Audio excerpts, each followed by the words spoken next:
Welcome to the Weekend Warriors Fishing Podcast, presented by 13 Fishing Canada. Make your own luck. We're here to scratch that angling itch and talk everything fishing. Join us as we sit down with special guests from across the industry. Now, here's your host, Logan Lewis.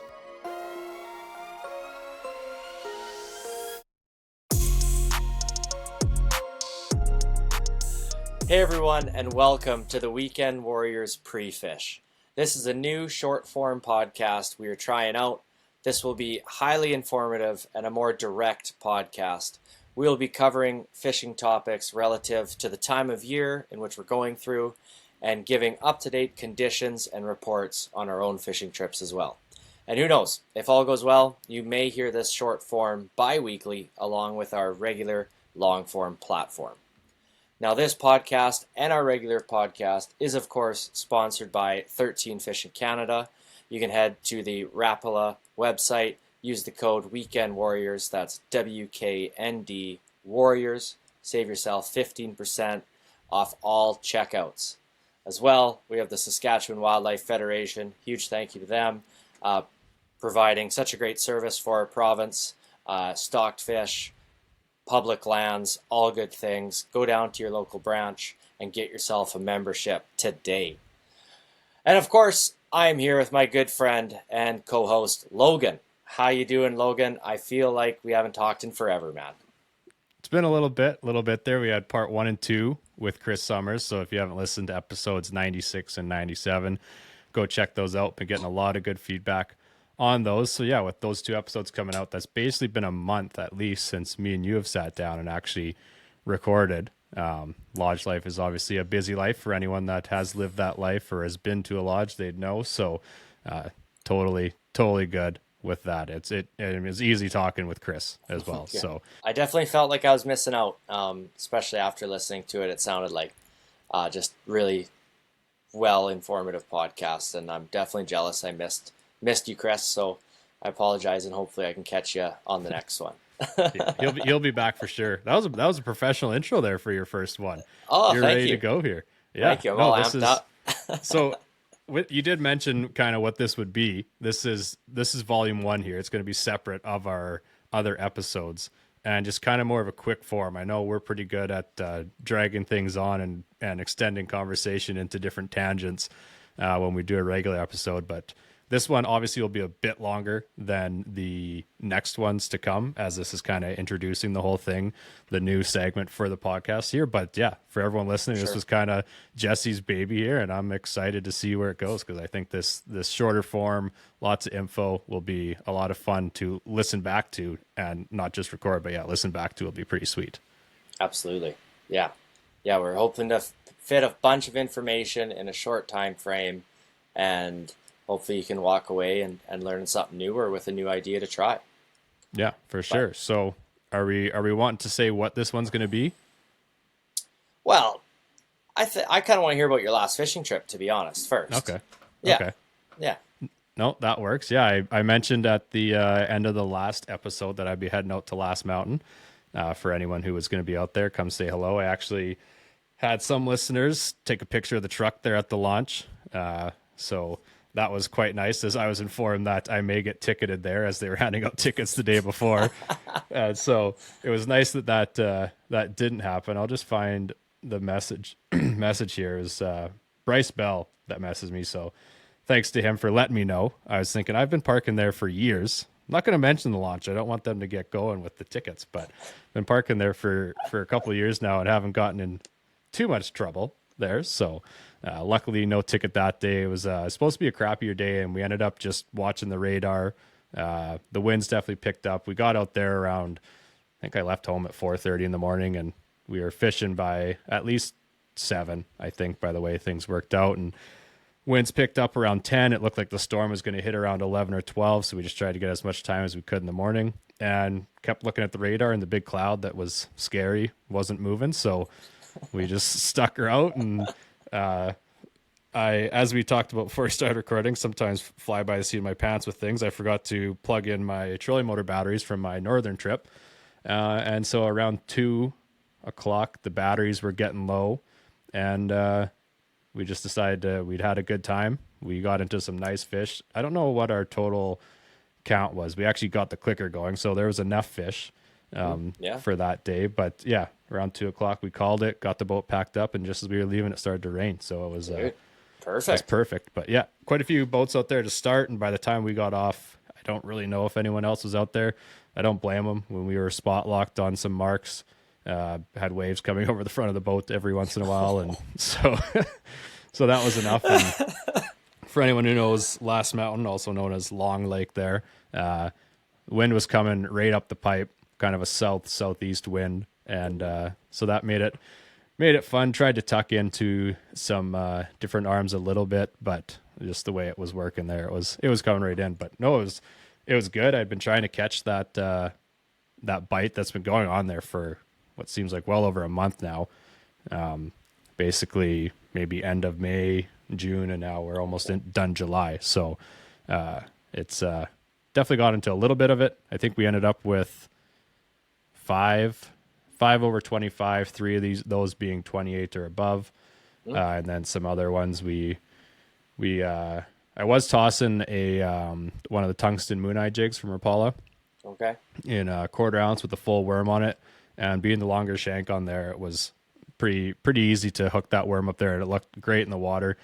In the past, when I'd use wormed, it was usually like half of a worm because I'd only had like the 12-pack and can go through those pretty quick. But I had 100-pack this time, so big spender over there. Yeah, well, it was for the Riverhurst tourney, and we hardly used worms there, and so I was hoping to go through some bait because the leeches, I'm starting to get a little bit of die off. I've had them in there since May, so I mean it's pretty good keeping them alive that long. I don't have the Leech Motel. Have you seen that? I have not seen the Leech Motel. No. That is from Sask Buck Outdoors. He has a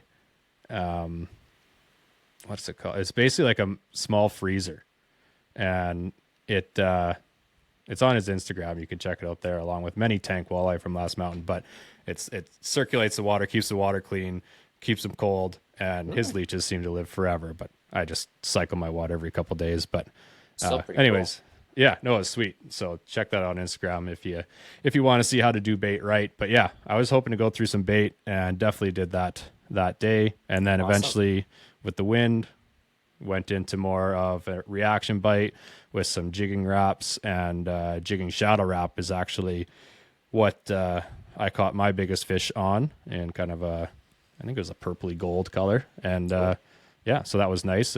I think things are warming up enough to get onto that reaction bite. Most of these marks, actually all the big fish were suspended. So that was like kind of cool. How much suspended? Are you saying like mid-water column or 5 feet off? Or like if our boat was in 30, all the fish were coming, they were at least 5 feet off bottom, most in that 10-foot. So they're kind of in that cool. 20 to 15-foot area is actually where most of them came from, and they were either hitting it as we were going by them, or with live scope, if you tossed it a bit too far, bouncing it back by them, and they were taking it. So it was definitely pretty sweet, and basically all we could do with the wind the way it was that day. So no complaints. Cool. Sounds fun, man. I don't think I've caught a walleye in the open water yet this year. It's been since wintertime for me, so kind of jealous, actually. I never thought I'd say that, but I'm kind of jealous of a 29-inch walleye right now. yeah, just a 40-inch trout right out your back door there right now. Well, yeah. Man gets a little jaded, I guess. But I think we're going to transition a little bit to a fish that fights like a walleye on steroids. And, of course, we're talking about lake trout. We're going to focus in on peak summer lake trout fishing. In my opinion, this can be some of the best time to target lake trout as the water temps warm up, the sun gets high, it pushes these cold water fish down deep, concentrates them into the deep holes, mud flats, often close to some rock structure, some humps. And now, of course, every lake is different, and this may not be a cheat code for every lake and system, water body out there, but we're hoping to at least get you guys close, get you on the map, help think of some lake trout fishing or think of some lake trout lakes where you can go out and at least have a good crack at it. Mm-hmm.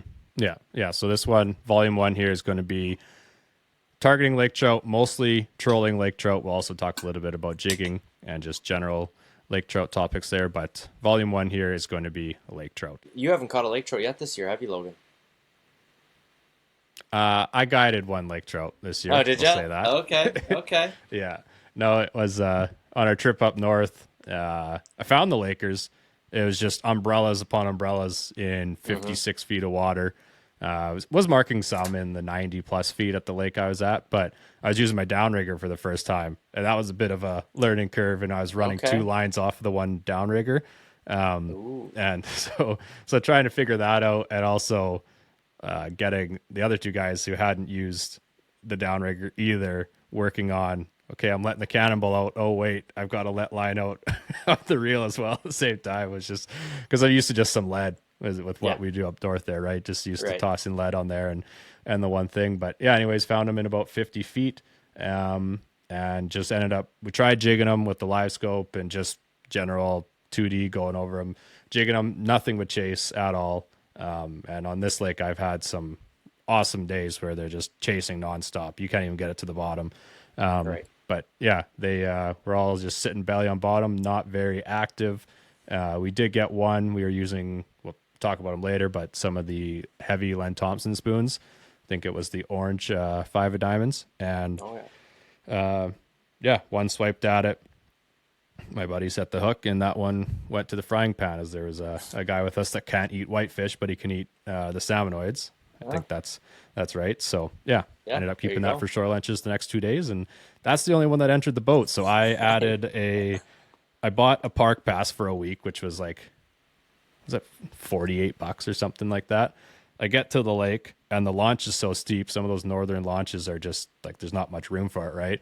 Well, I have a rock guard on the front of my boat, and the trolling motor hangs over the front a bit. And with how steep it was and the rollers on my boat, I had to take my trolling motor off because it was catching on the rock guard.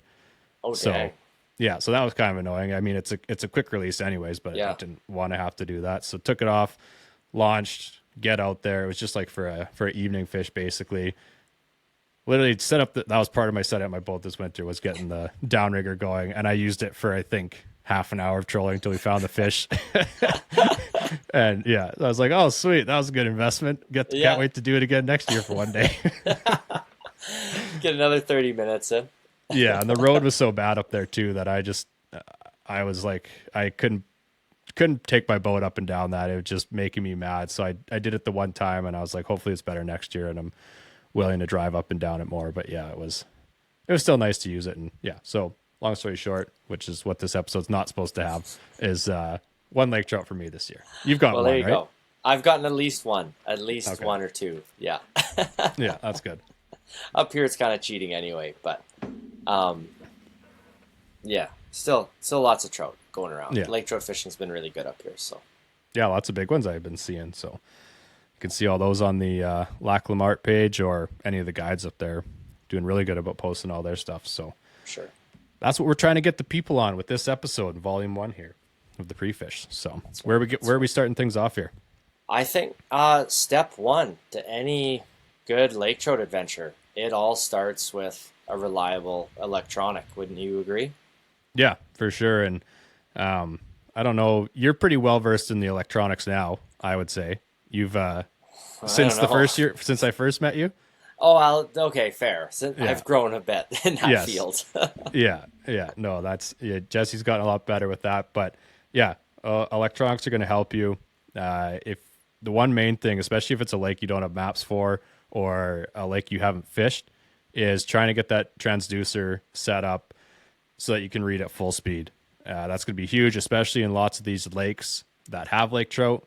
They also have a ton of rocks, reefs, islands, whatever. So sometimes it's too late, but if you're ripping in 80 and all of a sudden you see that graph and you're able to read at full speed, and you see that graph going 60, 40, 20, it's probably a good idea to start slowing down. It might only get to 10 and you're fine, but you never know in these lakes. So as far as just boat safety, that's going to be important. But yeah, reading at full speed is going to help you identify areas. I know lots of the guys up north, they're running theirs at full speed, and when you're driving an hour to your spot, you're mapping quite a bit at that speed, right? So it's nice to be able to do that. Otherwise, it would take a long time to be getting your lake broken down.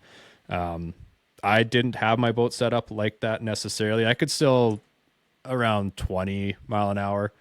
I could still read with my boat, but I just didn't care for the rooster tail, and I had some of the maps and knew where I wanted to fish anyways for the month I was up there. So Gotcha. I hadn't worried about that too much, but that's definitely a nice thing to have. So someone might be asking, where are we placing this?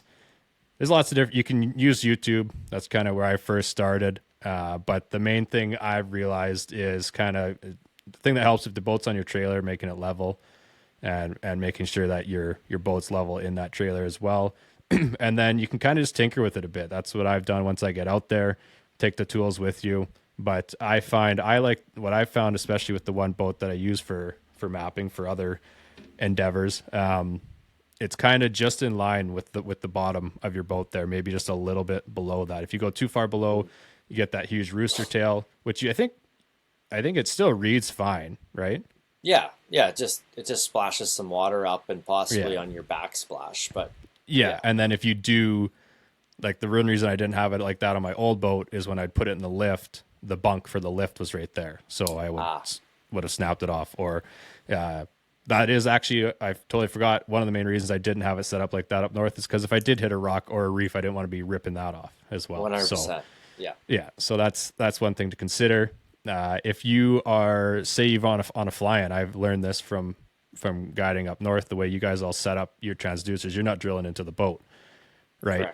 Find yourself a 2x4, 1x4, whatever, and drill your transducer into that, and make sure it hangs below the lip of the board. I don't know if that's a good visual representation, but have the bottom of your transducer hanging below what the bottom of the board would be, and all it takes to adjust it is loosening your C-clamp that you're clamping the wood to your transom with, and lifting it up or down. So if you're on a fly-in, whatever, I've done that a handful of times now on different fly-ins I've been in. Take a piece of wood with you. Lots of lodges just have spare wood too, if you want to risk it and hope for that when you get there. I always take mine with me because I think I ended up using it was about 2 inches wide, and it was a 1/2 inch piece of plywood, and that's all I ran for that. That's all you need. Yeah. So that is some easy adjustment you can do. Or when I was pulling up to a shoreline spot, well, I just popped my transducer right off with the wood and put it in the boat just to be safe. So that's going to help there. What do we got here? So I guess we have here the difference between bait and trout. Do you want to touch on that a little bit? For sure. I think once you have a good electronic and we're coming off speed, we're coming at, let's say, that 5 mile an hour, even just fast enough to get a good reading, too fast to troll, but slow enough to get a good reading. And you're putzing through, still covering water. If you're seeing a ton of lines just stacked up on each other and they're very thin, that's probably going to be a whitefish or some sort of bait ball. I mean, it could be small trout, but if they're just so tightly compact, they're probably not. You probably don't want to catch them. Yeah, they're probably just rats. Yeah. And then what you really want to see is like big solo marks, suspended 10 feet off bottom. That's going to be your trout. Bait balls will literally look like a bait ball. They'll be 5 feet thick on your 2D sonar, maybe even 10 feet thick. Just a bunch with a of trout red. below them. With trout below them, absolutely. Lots of the time. Yeah. Yeah, that's having the confidence in your electronics to know the difference between what bait is and what a trout is gonna be really key. Yeah, and we're not really even talking. I don't even know if we're gonna really cover live scope much on this one, right? Like it's this. The nice thing about this, like if we had Zach on right now, I know he's pretty dialed in with live imaging and the trout, but this is what's worked for years. Right, with lots of the lake trout trolling, and that would be more of a jigging technique with the live scope there. But if you're pulling up to those spots, that's kind of also, I think, how you're going to be finding your active versus your lazy fish, right? Like lots of those Sure. marks that are right on bottom. I mean, we see that quite a bit with some of the trout. They come up with covered in leeches. They just been sitting belly on bottom. But if you've Right. got a fish up off bottom, there's a reason that it's up there, right? And so 100%. that's especially if they're below that bait ball. And I think that's just a match made in heaven if you control right through that, and probably end up with at least getting a bite. Yeah. Is probably And the key thing there. But and something I've learned just this year, I know we said we weren't going to talk about live scope, but because of live scope, I've always seen on my 2D these big streaking marks come up from like near bottom all the way up to like 20 feet below the surface. And in my brain for 5 years, I just assumed, oh, they're chasing bait. They're coming up off bottom. They're searching. They're active, which is great. So that's a good thing. But what they're actually doing is checking out my bubble trail, my prop wash. They come and they cruise the prop wash for about 60 feet, 20 feet down, and then they slowly go back down to the depths. So as an angler, I'm thinking all I need to get is my lure 60 feet behind the boat and 20 feet down, and I'm going to catch these active fish. If you're seeing those high rising marks on your 2D. right, which so that's, is your straight lining or slack lining could come in there, right? yeah, perfect. Yeah, Yeah, you don't even need lead if that's the case. Yeah, well, and if they're really coming to check out that bubble trail, that's almost like this just made me think of ocean trolling, right? Right. The way they've got Yeah. those baits right on top and that stuff, and they're cruising. So Yeah. no, Yeah, that's the one thing there. And go ahead. It's definitely something to think about if you're seeing that on your graph, for sure. Yeah, for sure. So I guess one thing with that, obviously bait's important, but it's not just bait anywhere. So you want to be in an area structure wise that should be holding trout. And then if you're going to look around there, like Jesse said, cruising around at that 5+ mile an hour to find that bait in those areas. Don't necessarily think if you're out in the middle of no man's land, no structure, no nothing. Obviously there could be fish there. They could be anywhere, but it's the structure is the main thing there. So once you're in some of that structure, start looking around for that bait. And go from there. Just wanted to mention that because it's not always going to be bait equals fish. The location's obviously important. So, and to help find that structure, if you can have a depth map of your lake, if that's at all possible, that's going to help you hugely. Now depth maps aren't readily available for our northern lakes, especially in Saskatchewan, Manitoba. But even studying some satellite maps can help you greatly. If you're lucky and the lake you want to lake trout fish on is mapped, does have a depth map, I would start by looking at the areas where you have that 60 to 140 feet. If you can find a large area where the bottom seems relatively flat and structureless, that's also close to structure, so close to steep drop-offs, rock piles, adjacent to that mud flat, I'd say that's a prime area to start. The trout, they're going to want to cruise those mud flats looking for burbot, bait balls like we talked about, and then use that steep structure and rock piles to ambush, hide, and feed on these bait balls that are cruising through. Also choke downs or trenches that connect deep water to other deep water. That acts as a good funnel point for these fish to travel.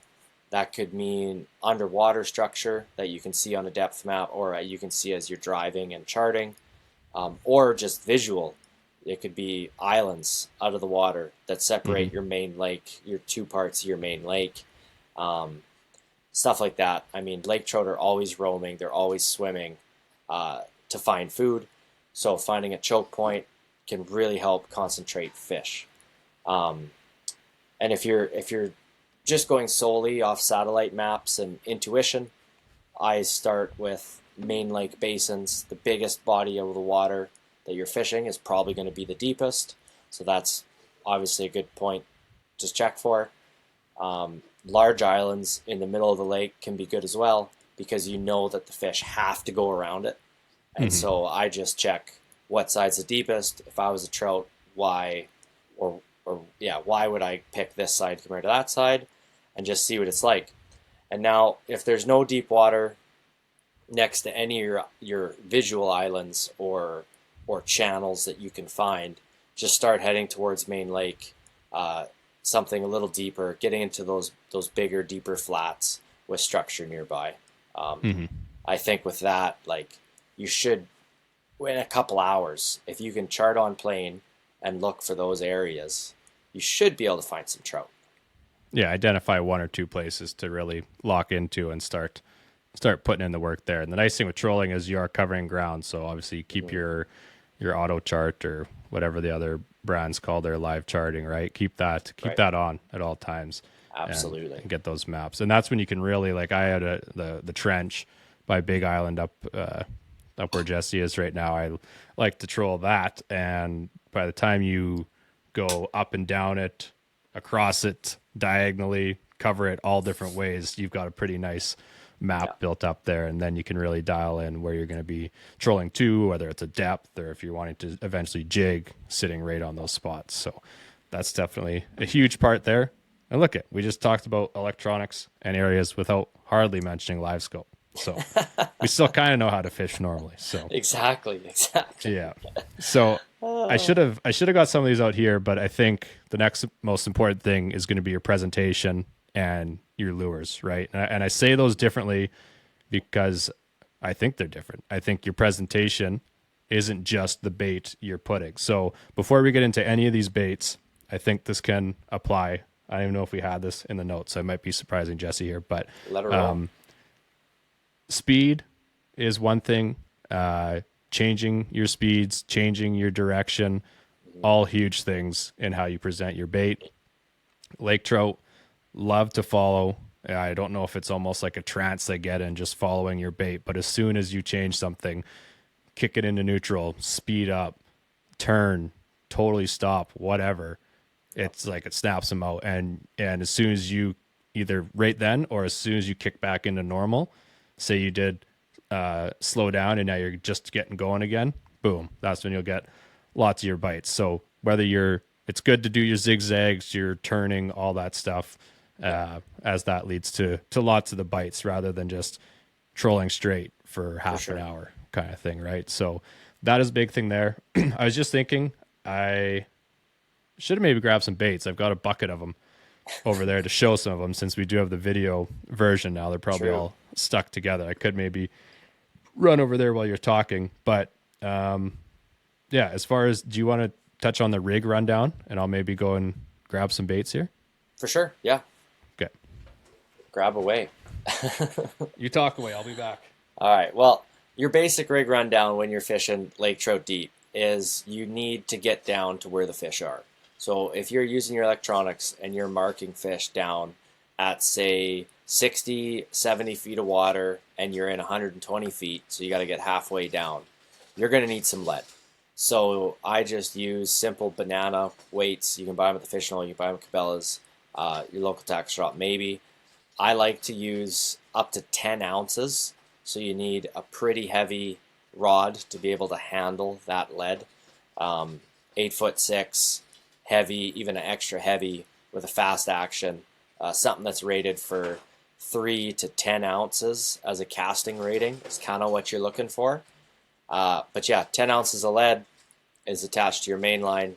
From there, run anywhere from 4 to 6 feet of 80-pound fluorocarbon. You could even use 60, 50-pound fluorocarbon, it'd be fine, attached to a barrel swivel and a snap, which is where you would put your trolling lure. I like to start off with spoons because spoons catch all fish. They catch little fish, they catch big fish. It's plain and simple. They're a great search bait. You can troll it at 2 mile an hour, you can troll it 4 mile an hour, and a spoon will still act and move the exact same way. After that, I might switch to Bondies, I might switch to Big Believers, I might put on some big Savage Gear stuff if you're looking to really focus in on some bigger, more aggressive fish. And let's see what Logan has. He's just rolling up here. I can hear a lot of lures shingling on the counter. I'm back. He's back. I'm back. So Yeah, I think that's perfect timing, Logan. I just mentioned that I always start with spoons because they catch any and all fish from small to big. And I brought one. you brought one spoon. Good. Is it a five of diamonds? No, 5 of diamonds don't work. No, 5 of diamonds probably the best. This is one I had here. It's actually an older Len Thompson. This is a number 4. This is one that I pillaged from my dad's tackle box many years ago. But Yes. this one here, my first year caught, I think, 340s on it. I think in the first week on this one before I started delving into more of those. So they also just came out with, we got them a couple years ago, I think, before they came out, right? But the extra heavy spoons. Yeah, the extra louds. Is that what they're called? No, wasn't that you telling? I'm getting off topic now, but wasn't that you who was like the label says heavy loud, and you called them the heavy loud spoon? Well, maybe I probably forgot. I think it was you. Yeah. So, but yes, Len Thompson comes out with an extra heavy, double heavy. I believe Yeah. they're 4 These are ounces. 1 ounce, right? Or these are 2 then? I think those are 2. Yeah.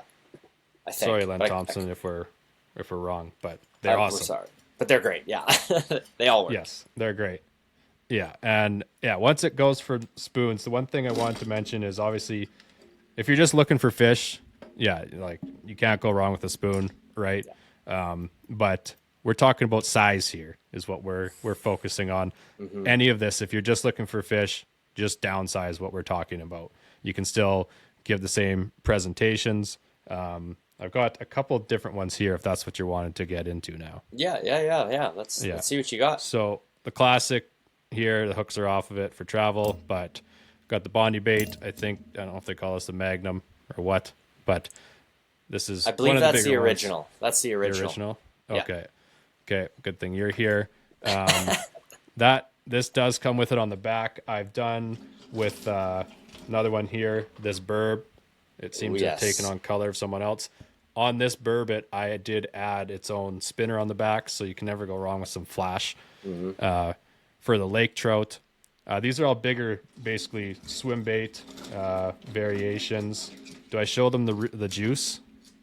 I think creme they're de la allowed. creme? I think they're allowed to see it. I think I know what's coming. I think it's going to be a little slightly custom lure that rhymes with a D50. Does it rhyme with D50? No, that is. I do have one here. We'll do this just to make you feel good. Yeah, this is what was coming. Oh yeah, T60. This is a T60. I think Rapala has the Quick Fish, if I'm correct, is the similar name. Right? Quick fish and a flat fish is, I think. Yeah. And so these ones, when you are on maybe more of a sandy mud bottom, put these right in the bottom. They stir that up. Yeah. Great for that. And yeah, you can mess around with speeds with that. What I was going to bring is the bream. Ah, yes. The Which, old savage bream. You still have the present I left you my last year? Of course, yeah. Okay, I've trolled it a fair bit. Yeah. Did you let clients use it? Rarely. Okay, I was gonna say that's risky business. Because the one lure I was gonna bring, gone on my last week. Oh no. Up there. This is a Rapala here. This is the Otis. So when you can troll a little bit slower, I think if you get going a little bit too fast with that, it kind of loses the action a bit, but still great bait for that and for pike. Obviously, any of the Savage Gear stuff here, this is a big sucker. Big sucker. Friend Adam Gamble, he with me one of my last nights he caught, as you can see, it's tore up here. I think he caught a skinny 42 on it or something like that in my boat on big that fish. one exactly. Another good one, the Believer. I learned about these up at the lodge, and they crush big fish, especially. This isn't the biggest size. I think there's more of a musky bait, right? They are a musky bait originally, yeah, but the lake trout do like them. Yeah, and kind of one of the last ones to mention, for me at least, is the Headbanger Colossus, which is caught some big trout on that, big profile, and I lost it in my last week. Right at the bowl. Dude. Yeah. Man, I had the owner of Headbangers in my boat 2 weeks ago, and so I got some Colossus, And they slay, man. The Cisco color, Cisco the and Cisco Burbot. and the Burbot have been just crushing it. It's been awesome. Yeah. But I think what all those lures have in common is that they all look pretty similar to like a natural forage of these lake trout, and like similar profiles. So like your bream is a whitefish. Your flatfish or quickfish is just a little Cisco darting through the water. Then obviously you got Burbot, and you got a Believer, which is kind of a Believer's. It's like a really fast, aggressive Cisco, I guess, but just like a natural looking bait. Your Rapala Otis there, very Burboty with that long ribbon tail. So it's just like natural forage that these trout are out searching for, and you can go big because they are gluttonous. Yeah, and don't be afraid to go big. If you're at a lake with a ton of fish, going big will help you weed out some of the rats that we like to call them from taking time out of the water with your lure, but they will still hit these. Like there's no lure too big for a rat to hit, I have found. Like I caught rats on the Colossus, which is the size of my forearm basically. Right. So that's a big forearm. Yeah, I was flexing there. But yeah, that's I think that kind of covers up that. Did you talk about line counters? I didn't. I was going to touch on that. Okay. I did briefly touch on what kind of rod you're looking for. 8'6", 3 to 10 ounce lure cast rating, extra heavy, or a heavy, is ideal because you're probably going to be putting 8 to 12, even 16 ounces of lead on in a banana weight. Right.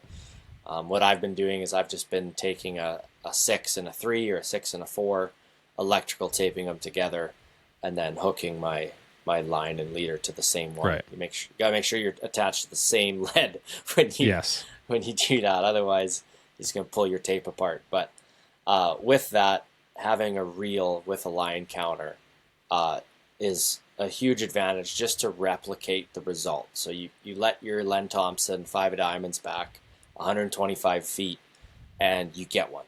Awesome. You can reel it in and put it back to the exact same depth that you just caught that fish at. And then, you're looking at your electronics and you're marking bigger fish down lower. So you let out another 50 feet of line and you know exactly where your lure is and you can just replicate it. And now what I've done with my clients up here that don't bring up line counters is I'll just get them to count the amount of times the bars on your bait caster, how many times the line goes back and forth. And then you just get them to remember that. Usually it's around 14, I want to say, is a lucky number. And then same thing, just repetition, right? Like replicating the results. Yeah, I had a client my first year. Do you remember Candy Bob? I do remember Candy Bob. Yeah. So it was that group, but it was Ed. I think he was 82 at the time, and some of them were around the Great Lakes area, I believe. And he brought up his older setup that he'd used to troll the lakes. Some of the other guys were using some of the lodge stuff with the line counters, and I was telling them to put out. And I think he was 11 bars. He said, I'm going out 11 bars. Yeah. Nice. 1, 2, and he caught the most fish. it was insane. I said, how far are you? He said, 11 bars. I was like, okay. that's where I'm at. Yeah. Little did you know, he's just right in your bubble trail, your prop, getting all those fish rising up to check your bubbles. Yeah, exactly. So that's something, if you don't have it, obviously we're talking about a bait caster style of reel here. Was that right? Bait caster style? Yeah, casting style, basically. And so you're going to be able to count those bars, see how far your line's out. You can, it is a bit more difficult. You can look up charts online, depending on how much weight you have and the speed you're going. Will give you a general idea of how deep you are. Obviously, the drag on how big of a lure you're using also plays into that. Your line 100%. Can also play into that. We're not going to get into that, but way too scientific for us. Yes, yeah, but it'll give you a general idea as far as where your bait should be based on your speed and your weight. Sure. So, yeah, but we got anything else there? And I guess I did. With the Bondi baits, I would still consider it trolling, but I know a way that's worked up there, correct me if I'm wrong, is basically punching it into gear, going up a bit, back into neutral, letting them fall, back into gear, bring them up, and it's just kind of doing a troll jig almost, right? But allowing those to fall away to the bottom, and that's produced some big fish as well. 100%. Like throw it neutral, even throw it into reverse, and like just straight drop your lures and let them go till they hit bottom sometimes, right? Yeah. And then slam it into forward. Well, don't slam it, but put it into forward. Rev it up a bit and then put it into gear. Yeah, we're not driving a standard here, but yeah, and then accelerate out, and often the trout will either hit on that fall or hit as soon as you pick it off bottom. They love that little change of speed for sure. Yeah. And what do we got next? And if you're, I think that's trolling. Add on lead, get down to them, replicate the results. Spoons, bondies, savage gear, believers. I mean, with all that, you're probably going to catch one or two. All good things. And if you're trolling along and you're seeing plenty of fish stacked up along a certain depth break or a rock pile or in a mud flat, the most fun, I'm sure Logan would agree with me on this, the most fun you can have lake trout fishing is jigging, right? Yeah. It's just a rush to hook them directly below the boat and to feel all the power of that fish with no lead attached is like the gold standard in my opinion. So if you need the right conditions. You need a light wind, just something fast enough to blow you across your area where you're marking fish and getting into because we're fish. talking no trolling motors, no spot lock, which is what lots of us would be ending up unless you're at Baker's Narrows or Clearwater or something, right? That's a good point. Yeah, we're just letting the wind go with our thing. We got a 25 horse tiller and just kind of going with the wind. Obviously, if you had a spot lock or some trolling motor, that would be awesome. But ideally, you want your boat to just kind of drift along at about a mile an hour or less. Even 1.2 is getting even a little too quick, in my opinion. It's hard to feel where your lure and where your bottom contact is. So mile an hour or less, you drive your boat upwind, position it above where all your fish are stacked up or where you've been getting them, and you just plan to do a long drift through your area. And so this allows you to cover water and always be bumping into fresh fish. And I think that's huge, is getting into fresh ones, and that initial drop, that initial look that they get is so important. And that's probably when you're going to catch 80% of your fish. My go-to starter lures for me for jigging would probably have to be a 4-inch white or chartreuse green tube jig. Not a huge fan of the 6s. I've never had great success with 6-inch tubes. I've always been a fan of the 4-inch, smaller ones. After that, probably a white Bondi Mini, so a 4-ounce Bondi Mini. Jigging spoons and the heavy Len Thompsons can also be effective, but it is tough if you're drifting just a little too fast to keep good contact with the with down low with a jigging spoon, because they tend to flutter and catch more resistance. Right. And then on that top of that, I would just say if you're getting into fish, you're getting fish to follow and chase, but they're not committing, you're not getting the hits, change lures, swap colors, different sizes, different styles, different profiles. If you're going 20, 30 minutes while getting fish to engage, but not getting them to eat, 100% change it and just try to find something that they want to eat. You can also add scent, some power bait, some gulp, a piece of whitefish belly, just something to help get them to trigger into that strike. Yeah, for sure. And one thing with that too, obviously with 13 Rapala, VMC being sponsors here, want to mention I love the swim bait jigs that they have, and with the new Crush City line, the heavy hitter would be great. With the paddle tail action there. They got new sizes too. I think they're up into like a 5 and 3/4 inch bait too. They look great. Perfect. Yeah, great in the water. When I've done some of these before, like from the experience I'm talking from, we've been just drifting. We started on one side of the lake. We had no hopes. We're 5-horse, 18-foot boat. Like we got up to like 4 or 5 mile an hour if we're lucky, with like 4 or 5 guys in the boat. And so we couldn't really do much, right? And you don't want to just troll 2 lines. So we would just start drifting from one side, drift all the way across the deep water. I had my helix with me, so I kind of had an idea of the depth. But we're all over in the water column here, and the big thing is especially with a smaller bait or more of a swim bait style, you can get a pretty good action with little movement, which is pretty important if you're kind of just out in the open and you're not right sitting on top of the fish, right? And with us drifting, you'd be dropping down all the way to the bottom, and the big thing is you're not jigging walleye. Just keep that in your head. You're not jigging walleye. You're not just you could with like a bigger bait if you're right on the mark right at the bottom, but most of the time these fish you want them to chase, and that's what's going to trigger that strike. So when it always happens the first time I get someone doing this and like, oh, jig the rod, and then I say reel it up like halfway, 3/4 of the way up the water column, and then so it's like a couple walleye jigs and then just a leisurely reel, and I'm like, no, like get that thing going. Like there isn't, I don't really know if there's too fast sometimes with the way that they want it, right? Yeah. So don't be afraid to work it up and down. If you do have your 2D going, try and do it off that back corner, and you can watch your bait and you can see if those fish are following it. And like Jesse said, don't be afraid to tip it with some bait. That's a big thing. The scent, whatever with that, tipping it with some scraps or whatever you got is a big thing there, especially I find on the tube jigs.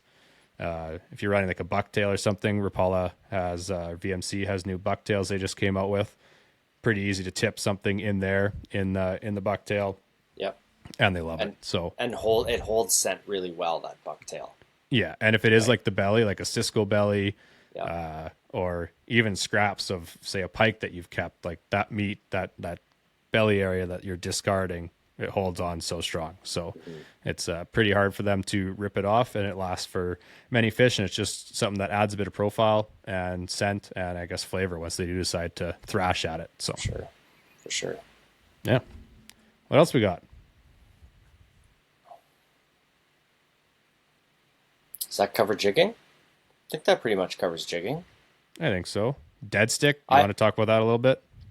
Well, I'll say on days that it's like dead flat, dead calm, and you're not getting super active fish to follow and to chase and to bite, I've basically just dead sticked my rod off the side, like hit bottom, crank it up maybe a foot, like very much on the bottom, and just slowly drift that, not even moving it. And oftentimes you get a bump.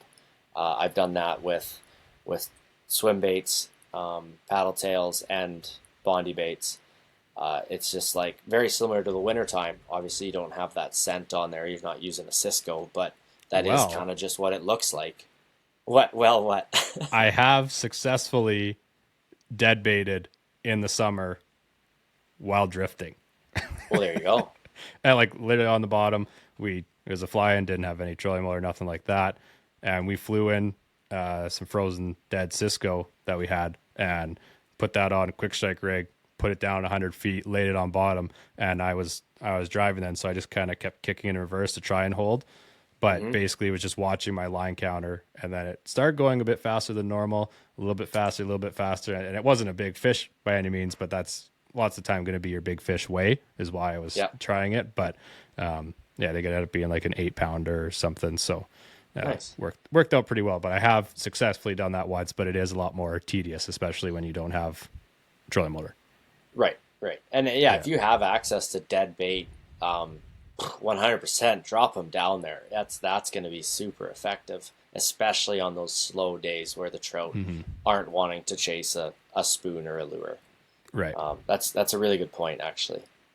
Yeah, we don't have access to dead bait up here at the lodge, so that's not something that's regularly on my brain. But, right. No, and you don't really need it there either. So very true. Yeah.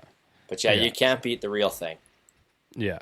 No, that's for sure. And yeah, I don't know if I really have much else. We talked about this being quicker. I don't know what we're at because we talked a little bit before actually starting, but this will be quicker as we move on to further volumes, but we don't want to miss anything either. We don't want to leave you with half of what we think is useful for that too. So this has been a lot more fast paced, I think, than lots of the interview episodes and stuff like that. So hopefully people are enjoying that. But yeah, I don't know if I have anything else to add. Do you? No, I think just I tell people to jig like you're drunk. I mean, you can reel it up, like Logan said, as fast as you can. You can pound bottom. You can do big sweeping jigs. I think on that note, a good technique is to never jig higher than you can still set the hook at. I don't know how to explain that. I guess if True. your rod is like a clock and your rod tips down straight across from you, let's say that's 9 o'clock. Um, and you're bringing your rod up to 12 o'clock would be straight above your head. I would say never bring it past like 10:30. So you could bring it Mhm. down to 7 o'clock or 8 o'clock and then all the way up to 10:30. Never hit 11 because if a fish hits you and your rod tips way in the air, you won't have any leverage to set the hook. Yeah. I feel And like yeah. and this was made me think of something I wanted to mention right off the top. Set the hook. Don't be afraid to set the hook. Frickin' hook, Logan. Yes, that is. Yes. If you're used to, well, actually seeing some of the walleye hook sets, it might be getting close enough. But for the difference between my walleye hook set and my lake trout hook set, like you can give it 2-3 rips on a laker, like those big lakers, bony mouth. Like Oh you yeah. want to make sure, I can't tell you the number of times where fish were lost during the fight or right when they bit because it was just a little Yeah. pull against my chest, right? Like it's 100%. yeah. So that's the tough part is you want to get that hook set. There's the big ones. They have such a strong mouth. They might just be hanging onto your bait, and Yes. you gotta try and rip that bait to set the hook, at least Like get rip it out lodged of their in there a little mouth. more.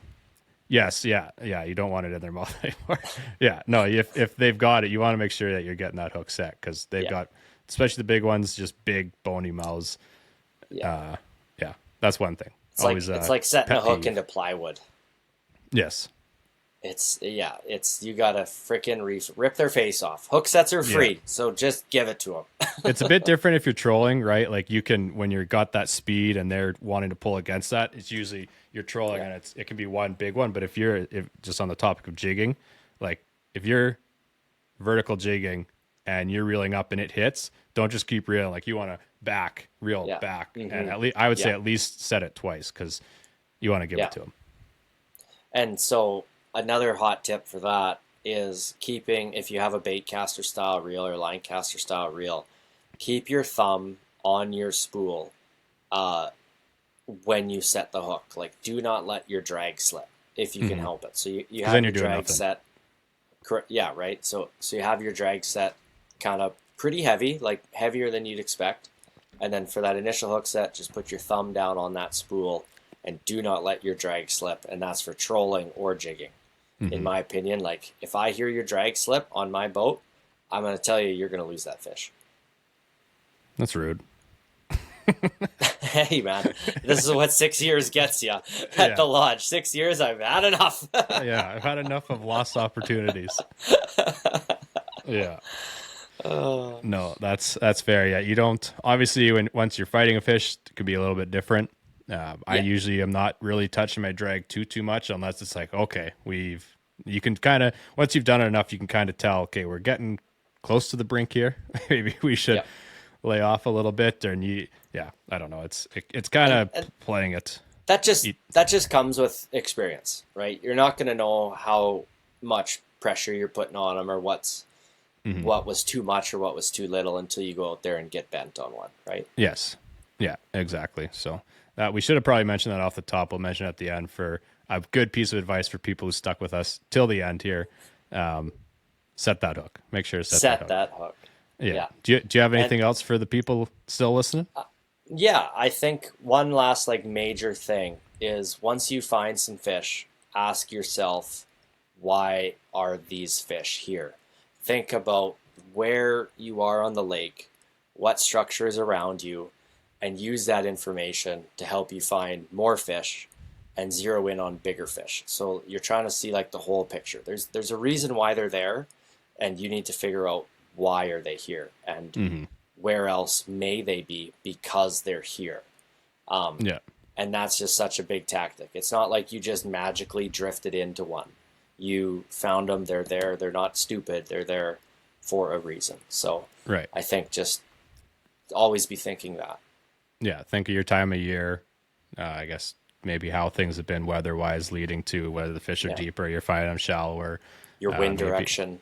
yeah, your wind direction maybe. I mean, this is, as I'm saying this, as this is all stuff I don't even think about once I'm actually there because I just all over the place. But yeah, maybe where the wind's been the last couple of days, right? If it's been pounding that shoreline for 3 days, well, that's a good thing to be checking, right? And just kind of making a mental note of that so you can kind of try and recreate possibly the next time you're 100%. out.